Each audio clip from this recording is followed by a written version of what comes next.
Ratusan roket ditembakkan pasukan perlawanan di Lebanon menyasar wilayah Israel pada Senin 11 November 2024. Rudal-rudal tersebut ditembakkan dalam waktu singkat. Dikutip dari Al-Mayadin, ada sekitar 100 rudal yang ditembakkan Hizbullah menyasar wilayah Al-Kruyat dan Haifa pada Senin 11 November 2024. Bahkan 90 dari 100 roket tersebut ditembakkan hanya dalam waktu 5 menit. Media Israel menggambarkan serangan dari Lebanon ini sebagai tragedi yang gila. Ada korban-korban luka yang dilaporkan, namun jumlahnya tidak jelas. Diduga Hizbullah meluncurkan salvo rudal terberat dan pemboman terberat terhadap Al-Qariyut sejak awal pertempuran.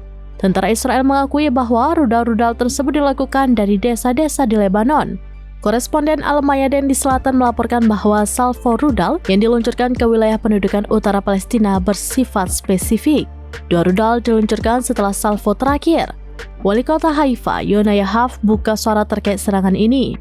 Menurutnya, jumlah roket yang ditembakkan ke Haifa termasuk yang terbesar sejak Hizbullah mulai menyerang kota-kota di utara pada 8 Oktober.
Download Tribun X sekarang, menghadirkan lokal menjadi Indonesia.